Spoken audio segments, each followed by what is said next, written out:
I'm gonna be honest, I don't even know what books I read this month, so this will be fun. This will be like a recap for myself because I honestly can't remember majority of the books, but we'll see.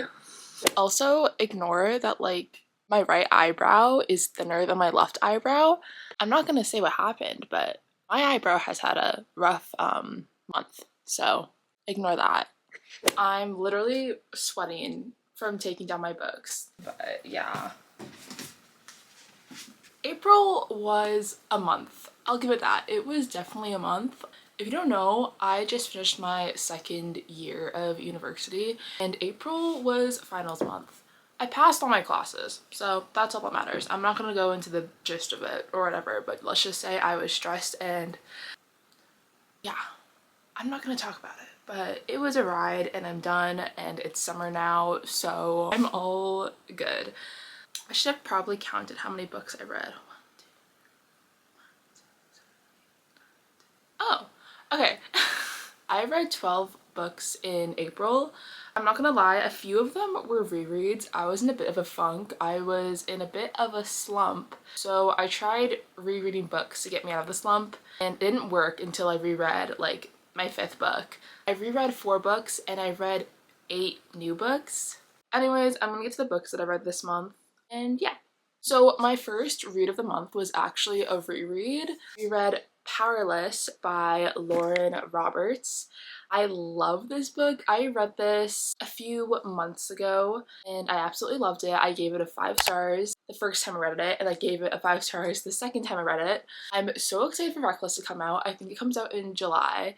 And if you haven't heard of this book, which you probably have if you're on TikTok or booktube, I think everyone knows this book. You should definitely read it.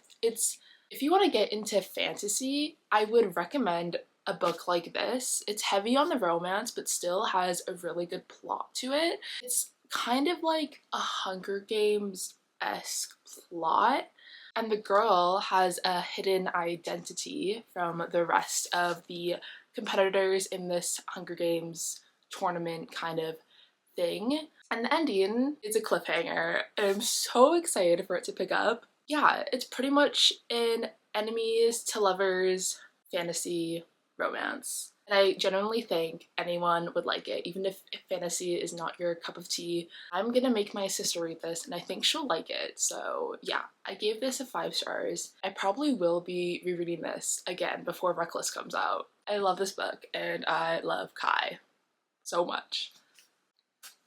The next book I read was also a reread because I read Powerless and then I fancied trying this book again. Fourth Wing. We all know what Fourth Wing is. I wasn't the biggest fan of this book the first time I read it. I think I gave it maybe a 3.75 stars the first time I read it, but I read it again. I bumped up my rating to a 4 stars. I think it's a really good book. I think I actually like took my time reading it this time. I don't know, I indulged in the plot more and I do like the plot.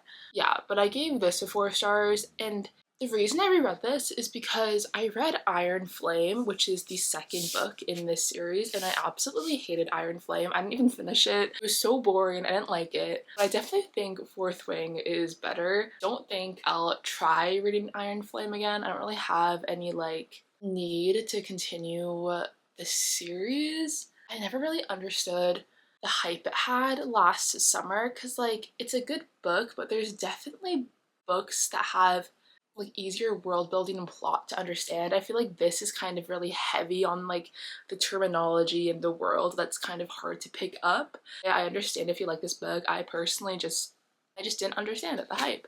But I still gave it 4 stars. I like Xaden. I think that's the reason I gave it 4 stars. I like Xaden and I like the dragons. I don't even remember what the dragons' names are. Normalize not remembering names in the books you just read. It doesn't mean you didn't read them. It just means that you forgot.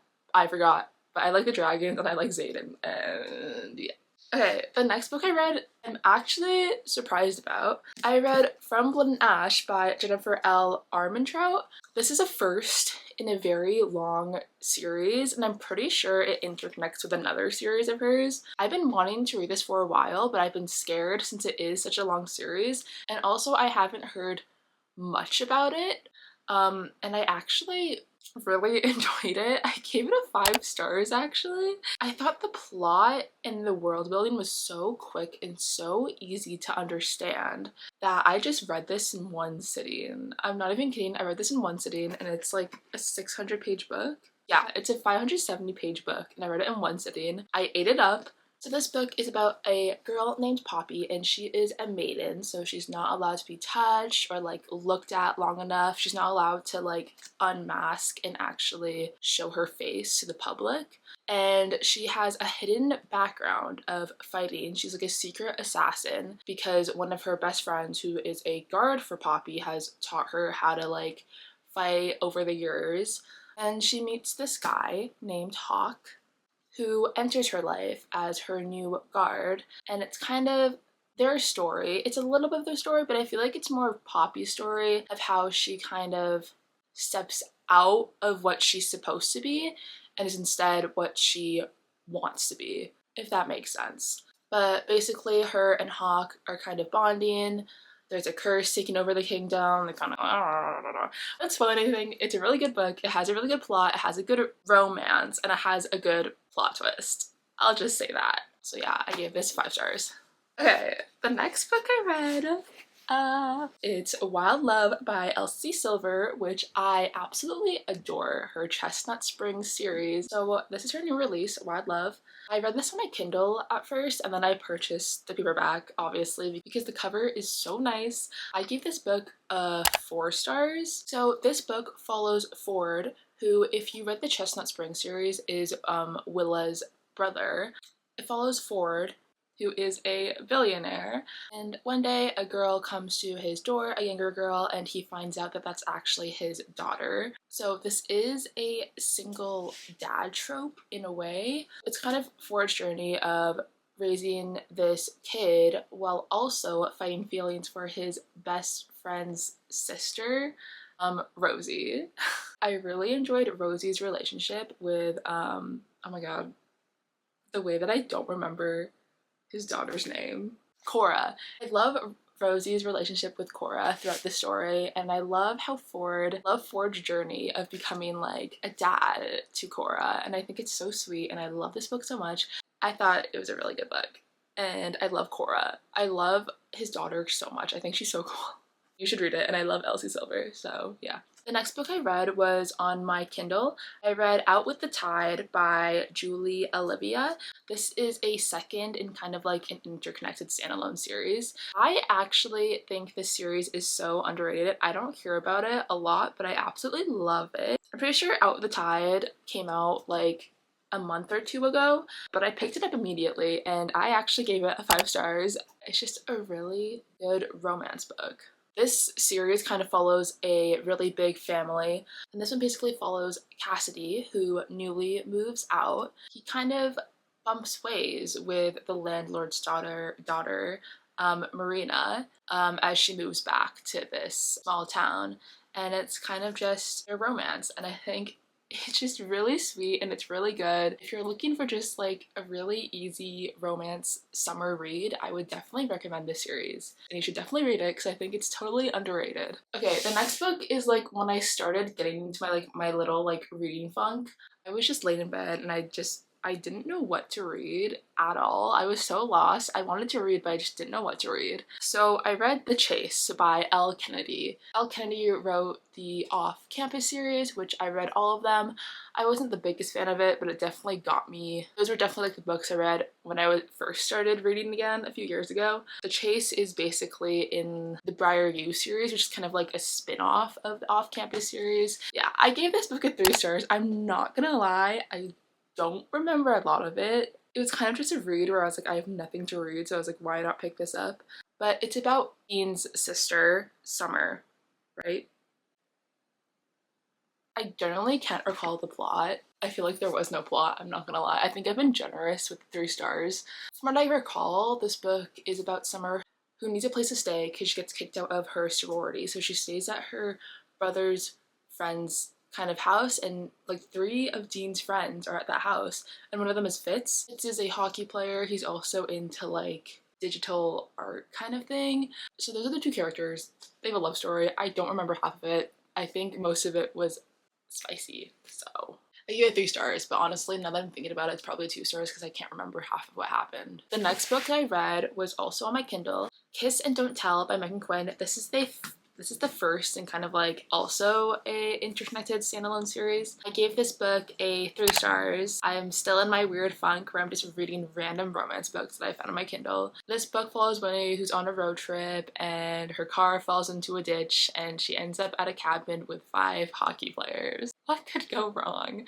But her and one of the guys, Pacey, who is the goalie for the hockey team, form a relationship, and it's a really cute romance. I feel like there was literally no plot except for Pacey's head injury, and that was it. But yeah, 3 stars.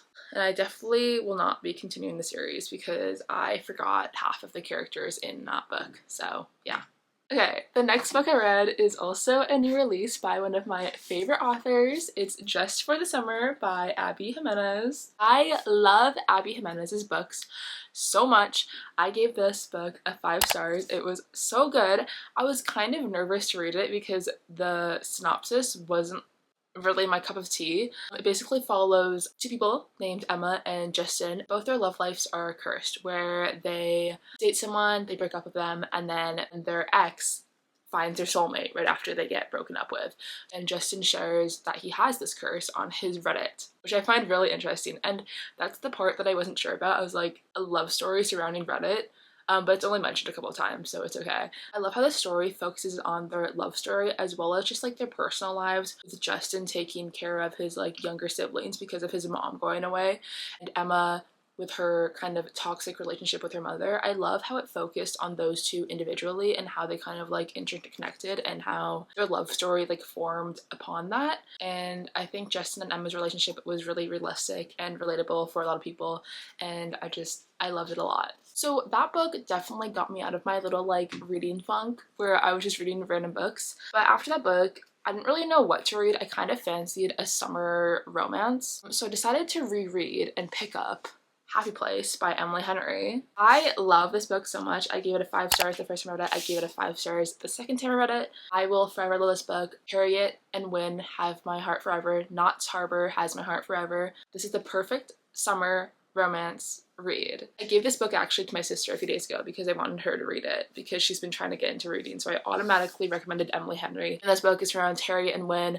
They were in a relationship, they're in a previous relationship. They didn't tell their close friends who they share kind of like a summer cottage with during the summer months. It's kind of them hiding the fact that they broke up, so they're faking their relationship, but obviously there's something lingering there. But yeah, this is just about Harriet and Wynne, her previous relationship, their now relationship, now broken up, and then what that leads to in the future. And I just think it's a really good romance, and it's the perfect summer read for anyone. And I think Emily Henry just nails it every time. Now this starts my reading frenzy of Emily Henry, because if you don't know, Emily Henry has a new release, and that is Funny Story. I picked this up immediately after I finished Happy Place. I finished this in 1 sitting. I gave this a 5 stars. I actually like it better than Happy Place. Happy Place is still a 5 stars, but this is probably one of my favorite Emily Henry books. This follows Daphne, who had a fiance named Peter, but Peter left her for his childhood best friend Petra, who was dating Miles at the time. So Daphne and Miles, who are now both single because their significant others ditched them for each other. Daphne and Miles are staying together in an apartment, and this is their love story. I love Miles. He's described as like a grouchy drug dealer, which I love, low-key. I love that description of a guy. Miles and Daphne fake a relationship because they get invited to the wedding of Peter and Petra. They decide to fake the relationship. And yeah, it's just their love story without spoiling anything. I think it's so good. I love it so much. Also, I love Daphne's job in this. She's a children's librarian and she reads books to kids, and I think it's the cutest thing ever. When Miles shows up to her job, it's just so cute. You have to read it. I love it so much, and I love the relationship so much. This book has my absolute heart, and Miles has my absolute heart. Like I want a Miles so badly now. And then I took a step away from Emily Henry just for a second because that book honestly made me feel really hungover. I just wanted to reread it again and again. But I picked up In the Likely Event by Rebecca Yarros. I gave it a 3 stars. It was okay, but I definitely have conflicting views on kind of the plot line of the story. It follows Izzy and Nate, and this book follows kind of a dual timeline. So it flashbacks to them 9 years ago and then them in the present. 9 years ago, Nate and Izzy met on a plane, which happened to crash in the Missouri River, I believe. And Nate pretty much saves Izzy's life, so they kind of have a connection of that. And then throughout the next couple of years, they kind of have like meet cutes, just randomly the unplanned meet cutes as well. So it's kind of like the relationship bonds over that. The present timeline focuses on Nate, who's in the military, and Izzy, who is a politician. They're both in Afghanistan, and they kind of bump into each other after a few years. I just gave it a 3 stars because I thought the military plotline in Afghanistan kind of threw me off a little bit. I felt like there was a lot of romanticizing the situation where it shouldn't be romanticized, because it is a real life thing that's happening. It is war, it's people losing lives, it's Afghanistan, it's like very real world, and I feel like a lot of parts were romanticized, and I didn't understand why Izzy was there half the time. I found the plotline very weird. I had a bad feeling about it, so yeah, I gave it a 3 stars. It was okay, it had potential until it didn't. Last book I read this month was Back to Emily Henry. I've actually never read Book Lovers. This is the only Emily Henry book that I didn't read until now. But I picked it up obviously after I read Funny Story, because I was like, I'm gonna give this a shot, and I ended up loving it. I think I gave it a 4.5 stars, I believe. And I think I enjoyed this book better than Beach Read. It follows Nora, who works at a literary agency as kind of a publisher for this author named Dusty. The love interest is writing editor named Charlie, and they bump paths in Sunshine Falls. They kind of have like a little past where you read about in the beginning where they have met each other before, but they bump in Charlie's town of Sunshine Falls. Nora's in this town with her sister Libby, and it's kind of just a really cute small town romance between Charlie and Nora. It also delves into the relationship of Libby and Nora a lot, which I really enjoy. But I love Nora and Charlie's relationship in specific because they kind of help each other out of their insecurities that they kind of build themselves around, and I really like how they, I don't know, I really like the relationship. I like how it builds and how comfortable they are with each other, and yeah, this is a really good also summer romance in my opinion. I think any Emily Henry book is a good summer romance, so yeah, I love this book so much, and I love the love story. My legs, oh my god, I've been sitting on my knees this entire video and my legs are numb. But yeah, I gave this a 4.5 stars and I loved it. Woo! So those are all the books that I read in the month of April. It was definitely a weird reading month full of rereads and a lot of the same author like Emily Henry, but overall I thought it was a good month of new releases. I read 3 new releases and I loved them all. I think I gave them all 5 stars. I'm looking forward to the month of May. Weirdly enough, I'm starting off the month with a classic. I'm starting off with Jane Eyre. My mom's been wanting me to start Jane Eyre, so I've been reading it very slowly. It's definitely a harder book to read, but I've been enjoying it. Those are all the books I read in April. Comment below what books you read. I'm very curious and I want to pick up some new books because I think I'm gonna go book shopping this weekend, so we'll see. Yeah, thanks for watching, thanks for clicking on this video, and I'll see you guys in my next video because, I don't know, I like posting on here. It's fun. Okay, bye.